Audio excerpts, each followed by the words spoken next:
Good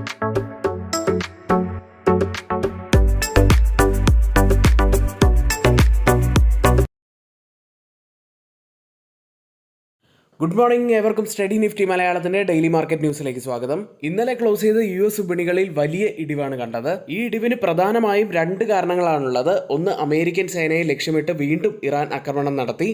കടുത്ത തിരിച്ചടിക്ക് ട്രംപിന്റെ മുന്നറിയിപ്പ്. അമേരിക്കൻ പ്രസിഡന്റ് ഡൊണാൾഡ് ട്രംപ് ബുധനാഴ്ച ഫോക്സ് ന്യൂസിനോട് സംസാരിക്കവേ മിഡിൽ ഈസ്റ്റ് അമേരിക്കൻ സൈന്യത്തെ ലക്ഷ്യമിട്ട് ഇറാൻ നടത്തിയ പുതിയ ആക്രമണങ്ങൾക്ക് മറുപടിയായി അവരെ ശക്തമായി ആക്രമിക്കും എന്ന് മുന്നറിയിപ്പാണ് നൽകിയത്.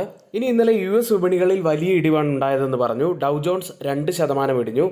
നാസ്ഡാക്ക് 1.74% ഇടിഞ്ഞപ്പോൾ S&P 500 1.5% ഇടിവാണ് ഉണ്ടാക്കിയത്. യുദ്ധത്തിൻ്റെതായിട്ടുള്ള തിരിച്ചടികൾ വിപണികളിൽ ഉണ്ടായപ്പോഴും മറ്റൊരു പ്രധാനപ്പെട്ട കാര്യം കൂടി സംഭവിച്ചത് ഇന്നലെയായിരുന്നു. ഫെഡറൽ റിസർവിൻ്റെ ഇൻട്രസ്റ്റ് റേറ്റ് ഡിസിഷൻ പുറത്തു വന്നത്. പ്രതീക്ഷിച്ചതുപോലെ അമേരിക്കൻ ഫെഡറൽ റിസർവ് പലിശ നിരക്ക് 3.50 മുതൽ 3.75% പരിധിയിൽ തന്നെ നിലനിർത്തുകയുണ്ടായി. പക്ഷേ ഇതിൽ ഏറ്റവും നെഗറ്റീവായിട്ടുള്ള ഒരു കാര്യം സംഭവിച്ചത് ഫെഡിനുള്ളിൽ തന്നെ ഒരു അഭിപ്രായ ഭിന്നത വീണ്ടും വ്യക്തമായതാണ്. ഫെഡിൻ്റെ പലിശ നിരക്ക് മാറ്റമില്ലാതെ തുടരുന്നതിനുള്ള തീരുമാനത്തിനെതിരെ FOMCയിലെ 3 അംഗങ്ങൾ വോട്ട് ചെയ്തിരിക്കുന്നു. 0.25% പലിശ നിരക്ക് വർധനവ് വേണം എന്നാണ് അവർ ആവശ്യപ്പെട്ടത്. ഈ 3 അംഗങ്ങൾ എതിർത്ത് വോട്ട് ചെയ്തു എന്നത് ഒഴിച്ചു കഴിഞ്ഞാൽ മറ്റ് ഒരു തരത്തിലുള്ള സൂചനകളും ഫെഡറൽ റിസർവിൻ്റെ ഭാഗത്തു നിന്നും പുറത്തു വന്നില്ല. പണപ്പെരുപ്പം നിയന്ത്രിക്കാനുള്ള പോരാട്ടം തുടരും എന്ന് ഫെഡ് വ്യക്തമാക്കി. ബോണ്ട് ഈൽഡുകൾ ഉയരുകയാണ്. വിപണി പണപ്പെരുപ്പ ആശങ്ക പ്രകടിപ്പിക്കുന്നുണ്ട്. സെപ്റ്റംബർ യോഗത്തെക്കുറിച്ചുള്ള ഒരു അപ്ഡേറ്റ് ഉണ്ടാകും എന്ന് തന്നെയാണ് പ്രതീക്ഷിച്ചിരുന്നത്. എന്നാൽ സെപ്റ്റംബർ യോഗത്തിൽ പലിശ നിരക്ക് ഉയരുമോ എന്നതിനെക്കുറിച്ച് ഫെഡറൽ റിസർവ് യാതൊരുവിധ സൂചനയും നൽകിയതുമില്ല. പ്രമുഖ ഓഹരികളിൽ ഇന്നലെ ഏറ്റവും കൂടുതൽ ഇടിവുണ്ടാക്കിയത് മെറ്റ പ്ലാറ്റ്ഫോം ആയിരുന്നു. ഏകദേശം 4% ഇടിഞ്ഞു. US ലിസ്റ്റ് ചെയ്ത ഇന്ത്യൻ കമ്പനികളിൽ ടെക് സൈഡിൽ ഇൻഫോസിസ് 2.25% നേട്ടമാണ് ഇന്നലെയും ഉണ്ടാക്കിയത്. വിപ്രോ 2.80% നേട്ടമുണ്ടാക്കി. ബാങ്കിങ് സൈഡിൽ HDFC ബാങ്ക് 1.91% ഉയർന്നപ്പോൾ ICICI ബാങ്ക് 1.65% ഇടിവാണ് ഉണ്ടാക്കിയത്. ഡോക്ടർ റെഡ്ഡി ലബോറട്ടറീസ് 0.25% നേട്ടത്തിലും ക്ലോസ് ചെയ്തു. ഇനി ഏഷ്യൻ വിപണിയിൽ നിന്നും ഇപ്പോൾ പുറത്തു വരുന്ന പ്രധാനപ്പെട്ട ഒരു അപ്ഡേറ്റ്, ദക്ഷിണ കൊറിയൻ ടെക് ഭീമനായിട്ടുള്ള സാംസങ് ഇലക്ട്രോണിക്സിൻ്റെ 2ാം പാദ ഫലങ്ങൾ പുറത്തു വന്നിരിക്കുന്നു.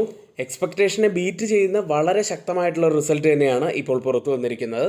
എന്നിരുന്നാലും ഇപ്പോൾ ഓപ്പൺ ചെയ്തിരിക്കുന്ന കോസ്പി മാർക്കറ്റ് 0.74% ഇടിവിലാണ് ട്രേഡ് ചെയ്യുന്നത്. ജപ്പാൻ മാർക്കറ്റ് നിക്കി 1.25% നേട്ടത്തിലും ട്രേഡ് ചെയ്യുന്നു. ഇപ്പോൾ സമയം 6 മണി കഴിഞ്ഞ് 40 മിനിറ്റാണ്. ഗിഫ്റ്റ് നിഫ്റ്റി ഇപ്പോൾ ട്രേഡ് ചെയ്യുന്നത് 24,327 എന്ന നിലയിലാണ്. അതായത് ഇപ്പോഴത്തെ നില വെച്ച് 10 മുതൽ 15 പോയിൻറ്റ്സിൻ്റെയൊക്കെ ഒരു ഗ്യാപ്പ് അപ്പ് ഓപ്പണിങ്ങിനാണ് ഇന്ത്യൻ വിപണിയിൽ ഇന്ന് സാധ്യത കാണുന്നത്. ഇന്നലെ നമ്മുടെ ഇന്ത്യൻ വിപണിയിൽ വലിയ മുന്നേറ്റമാണ് കണ്ടിരുന്നത്. ഇന്ത്യൻ വിപണി ബുധനാഴ്ച ശക്തമായ നേട്ടത്തിലാണ് ക്ലോസ് ചെയ്യുന്നത്. സെൻസെക്സ് 1.16%, നിഫ്റ്റി 1.10% നേട്ടവുമാണ് ഉണ്ടാക്കിയത്. ആഗോളതലത്തിൽ പശ്ചിമേഷ്യൻ യുദ്ധ സാഹചര്യം ഇന്നലെ രൂക്ഷമായിട്ടും ക്രൂഡ് ഓയിൽ വില കുതിച്ചുയർന്നിട്ടും ശക്തമായിട്ടുള്ള Q1 കോർപ്പറേറ്റ് ഫലങ്ങളും ആഭ്യന്തര സാമ്പത്തിക ഘടകങ്ങളുമാണ് ഇന്ത്യക്ക് പിന്തുണയായത്. ഇന്നലെ IT മെറ്റൽ സെക്ടറുകളാണ് നേട്ടത്തിന് നേതൃത്വം നൽകിയത്. മിഡ് ക്യാപ് സൂചിക 0.86% ഉയർന്നു. സ്മോൾ ക്യാപ് ഇൻഡെക്സ് 0.92% നേട്ടവും ഉണ്ടാക്കി. പശ്ചിമേഷ്യൻ സംഘർഷം ശക്തമായതോടെ ബ്രന്റ് ക്രൂഡ് ഏകദേശം 7% ഉയർന്ന് ബാരലിന് $90 പുറത്തെത്തി. ഇന്നലെ ഇന്ത്യൻ വിപണി പോസിറ്റീവ് ആയിരുന്നെങ്കിലും ഫിനാൻസ് മിനിസ്റ്ററിൻ്റെ ഭാഗത്തു നിന്നും വന്ന പ്രസ്താവന അത്ര പോസിറ്റീവ് ആയിരുന്നില്ല. ആഗോള ക്രൂഡ് ഓയിൽ വില തുടർച്ചയായി ഉയരുന്നത് ഇന്ത്യയുടെ ധനക്കമ്മി, അതായത് physical deficit, current account deficit, കൂടാതെ പണപ്പെരുപ്പം, ഇൻഫ്ലേഷൻ എന്നിവയ്ക്ക് സമ്മർദ്ദം സൃഷ്ടിക്കാമെന്നും സാമ്പത്തിക വളർച്ചയെ ബാധിക്കാൻ ഇടയുണ്ടെന്നും കേന്ദ്ര ധനമന്ത്രാലയം മുന്നറിയിപ്പ് നൽകി. ജൂലൈ മാസത്തെ സാമ്പത്തിക അവലോകന റിപ്പോർട്ടിൽ പശ്ചിമേഷ്യയിലെ തുടരുന്ന സംഘർഷവും ആഗോള അനിശ്ചിതത്വവും ഇന്ത്യക്ക് പ്രധാനപ്പെട്ട വെല്ലുവിളിയാണെന്ന് ധനമന്ത്രാലയം ചൂണ്ടിക്കാട്ടി. 2026-27 സാമ്പത്തിക വർഷത്തിൽ GDPയുടെ 4.3% ധനക്കമ്മി ലക്ഷ്യമിടുന്നുണ്ടെങ്കിലും ഈ ലക്ഷ്യം കൈവരിക്കാനാകും എന്നുള്ള പ്രതീക്ഷ ഇപ്പോൾ സർക്കാരിനില്ല. ഏതായാലും ഫിനാൻസ് ഡിപ്പാർട്ട്മെൻറ്റിൽ നിന്നുമുള്ള ഈ ഒരു പ്രസ്താവന സ്വല്പം നെഗറ്റീവ് തന്നെയായിരുന്നു. ഇനിയിപ്പോൾ റിസൾട്ടുകൾ ഇന്ത്യൻ വിപണിക്ക് വലിയ പിന്തുണയാണ് നൽകുന്നത്. അത്തരത്തിൽ ഏഷ്യൻ പെയിൻറ്റ്സ്, പ്രമുഖ പെയിൻറ്റ് കമ്പനിയായിട്ടുള്ള ഏഷ്യൻ പെയിൻറ്റ്സിൻ്റെ റിസൾട്ട് ഇന്നലെ പുറത്തു വന്നു.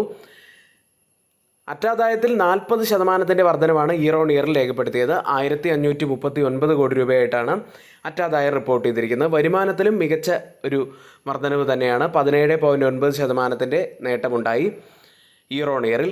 എബിറ്റഡ വർദ്ധിച്ചത് 33.5% വളർച്ചയാണ് ഉണ്ടായത്. എബിറ്റഡ മാർജിനിലും വർധനവ് തന്നെയാണ്. നെറ്റ് പ്രോഫിറ്റ് മാർജിൻ 14.6% ആയിട്ട് വർദ്ധിച്ചിട്ടുണ്ട്.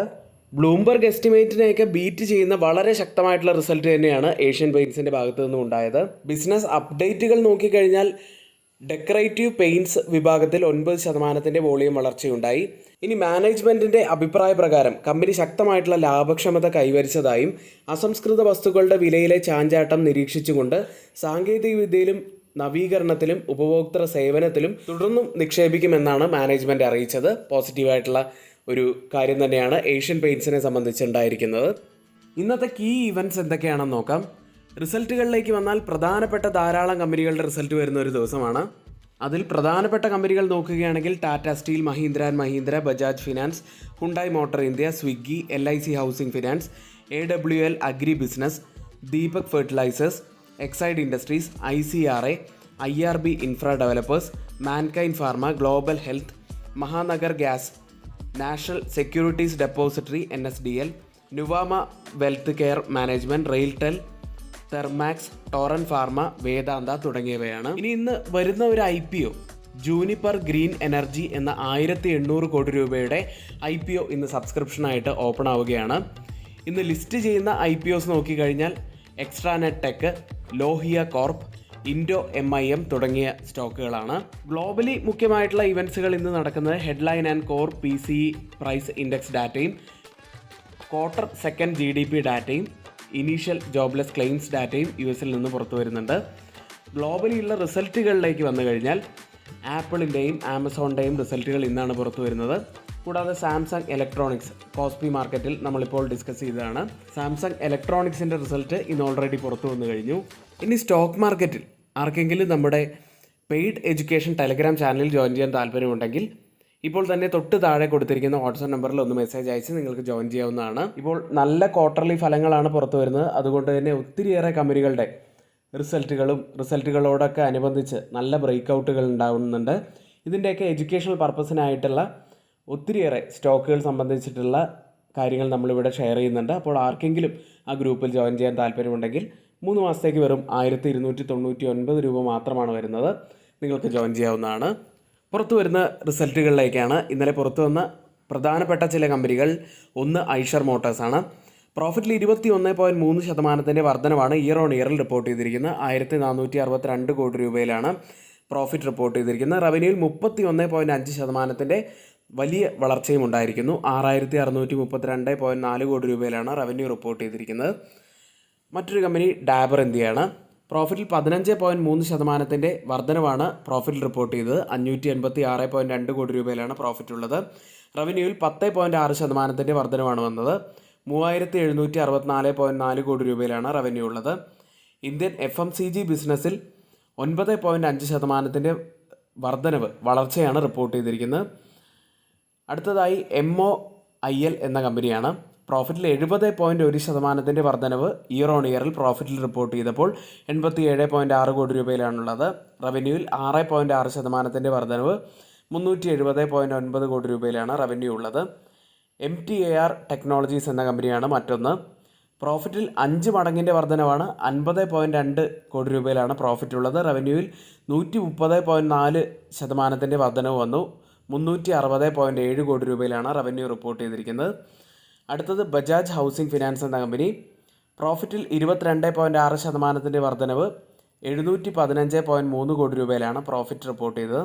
റവന്യൂവിൽ 17.2% വർധനവ് 3063 കോടി രൂപയിലാണ് റവന്യൂ ഉള്ളത്. അടുത്ത വേദാന്ത ഓയിൽ ആൻഡ് ഗ്യാസ് എന്ന കമ്പനി. പ്രോഫിറ്റ് ആയിട്ട് റിപ്പോർട്ട് ചെയ്തിരിക്കുന്നത് 945 കോടി രൂപയാണ്. കഴിഞ്ഞ വർഷം ഇതേ കാലയളവിൽ 103 കോടി രൂപ നഷ്ടത്തിലായിരുന്നു കമ്പനി ഉണ്ടായിരുന്നത്. റവന്യൂവിൽ 8.5% വർധനവ് വന്നിരിക്കുന്നു. 2507 കോടി രൂപയിലാണ് റവന്യൂ ഉള്ളത്. അടുത്തത് ഹെക്സാവെയർ ടെക്നോളജീസ് എന്ന കമ്പനി. പ്രോഫിറ്റിൽ 13% ഇടിവ് 330.2 കോടി രൂപയിലാണ് പ്രോഫിറ്റ് ഉള്ളത്. റവന്യൂവിൽ 17.9% വർധനവാണ് വന്നിരിക്കുന്നത്. 3845.2 കോടി രൂപയിലാണ് ഉള്ളത്. മറ്റൊരു കമ്പനി വാരി എനർജീസ് ആണ്. പ്രോഫിറ്റിൽ 14.1% വർധനവ് 850.2 കോടി രൂപയിലാണുള്ളത്. റവന്യൂവിൽ 79.2% വർധനവ് 7931.8 കോടി രൂപയിലുമാണ് റിപ്പോർട്ട് ചെയ്തിരിക്കുന്നത്. അടുത്തത് ACME സോളാർ ഹോൾഡിങ്സ് എന്ന കമ്പനി. പ്രോഫിറ്റിൽ 80% വർധനവ്, 235.3 കോടി രൂപയിലാണ് പ്രോഫിറ്റ് ഉള്ളത്. റവന്യൂവിൽ 67.8% വർധനവ്, 857.5 കോടി രൂപയിലുമാണ് പുറത്തു വന്നിരിക്കുന്നത്. ഇന്നത്തെ ഏറ്റവും പ്രധാനപ്പെട്ട കുറച്ച് കമ്പനികളുടെ റിസൾട്ടും ഇന്നത്തെ ഏറ്റവും പ്രധാനപ്പെട്ട കുറച്ച് വാർത്തകളുമാണ് നമ്മളിവിടെ ഷെയർ ചെയ്തിരിക്കുന്നത്. ഇവിടെ നമ്മൾ പറഞ്ഞ എല്ലാ കാര്യങ്ങളും ഏറ്റവും ഓതറൈസ്ഡ് ആയിട്ടുള്ള സൈറ്റുകളായ Moneycontrol, Mint, Reuters, CNBC, Financial Express തുടങ്ങിയ മാധ്യമങ്ങളിലാണ് എടുത്തിരിക്കുന്നത്. മറ്റുള്ളവയെല്ലാം നമ്മുടെ വ്യൂസ് മാത്രമാണ്. ഒരിക്കലും അത് റെക്കമെൻഡേഷൻ അല്ല, നിങ്ങളുടെ എഡ്യൂക്കേഷണൽ പർപ്പസിന് വേണ്ടി മാത്രമാണ് ഷെയർ ചെയ്യുന്നത്. എങ്കിൽ ഇന്നത്തെ ഈ വീഡിയോ ഇവിടെ പൂർത്തിയാവുന്നു. ഏവർക്കും നന്ദി.